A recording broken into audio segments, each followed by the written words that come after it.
Hello sweet people. This week I'll be continuing my series in which I redesign the Winx Club's basic and charmix forms with Flora this time. I know she's a fan favourite and I'm very proud to say that out of the ones I've done so far, this is the design that I'm most proud of. Just fully tapping into those girly and frilly princess dresses of my dreams. Starting off, I had many ideas for her design. It's just like the rest of the girls, I wanted her first transformation to be based a little bit on her home culture. And in Flora's case, I know that basically universally it's agreed that she is Latina because her inspiration is, as far as I have learned, but let me tell you, when I was a child, I thought she looked like Musa and I assumed she was Southeast Asian. So that's kind of to explain why I took her dress design to, in the first iteration, look a little bit more Thai, but then I concretized my sources of inspiration and I made her Filipina. So in my AU, Flora is definitely, well, maybe I shouldn't say just Filipina, because there's definitely influences of Spanish culture due to colonization in that area of the world as well, but I hope you can understand what I mean. I wanted her look to be this very like high fantasy based thing at first. I love the boots, I don't know why I gave up on those, but then on second try I took a look at that belt again that first served as my inspiration, and also a little bit more on Filipino traditional clothes and fix up the sleeve that was bothering me so much in the first iteration. I also intended to give her this cute little cover bolero and the wrap skirt, which in the end I ended up giving up, if only because it looked a little bit too much like civilian clothing. And then here you see I am hiking the skirt up a little bit more, giving it a slit on the side and changing where the embroidery details are going to go. It's also just that while the long skirt initially does fit Flora's characterization for me, I also wanted to portray her more adventurous and fun side. In my interpretation of her, she is still very much a nerd. The way her story plays out is that Flora is quite good at magic. So much in fact that the local college on Lymphea, the Woodland College of Young Fairies, when they test her to see that, actually we think that this 16-year-old child can do already far more than we'd be able to teach her, so how about we try to ship her off to a school abroad that can offer her more.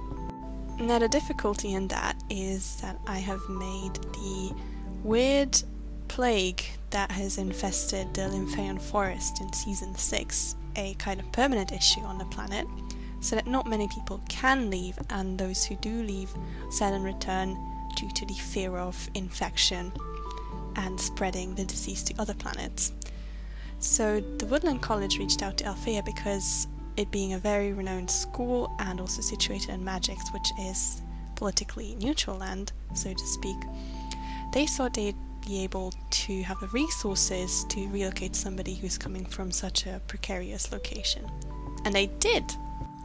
Leaving Lymphea was very hard for Flora because she's coming from this community in which people are basically raised by huge families, so I translate the concept of communally raised children to real life, having a lot of close family.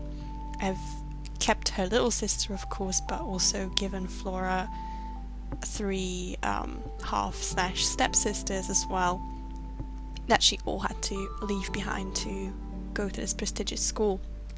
Aside from her, the only other Lymphaean people who live abroad are Saladin, of course, who's left the planet way earlier to join the war effort against Voltor, then Helia, and as well as Crystal and her family, who were diplomatic representatives of the country.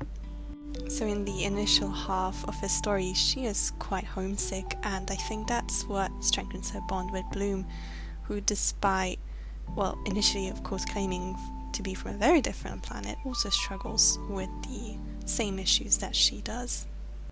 I think it's very important for me to emphasize that in these iterations of the characters, their friendship to the other Winx girls is the first form of close and strong friendship that they've experienced in their lives, and that just makes it the more precious to them. They were all isolated or othered in their native environments for one reason or another, Flora here being a studious kid and teacher's pet of sorts, Techno for similar reasons, the princesses of course being princesses, and then Bloom and Musa for being, you know, the weird kids. And then after all that, I just think that the joy of finding your equals, your personal group of weird friends, so to speak, is just so empowering and adds so much to the story. Working on Flora has given me so much joy, including all the frilly and girly details that I didn't really find a space for on the other girls.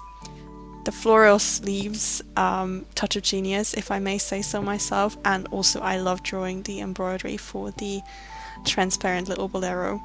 The bolero itself in this case is also a stand-in for the brooch situation that the girls got on top of their charmix transformations, and for placing reasons you can't really see her little pouch, but it has a large rose on it that is textured and made out of a leather-like material like the rest of that little purse.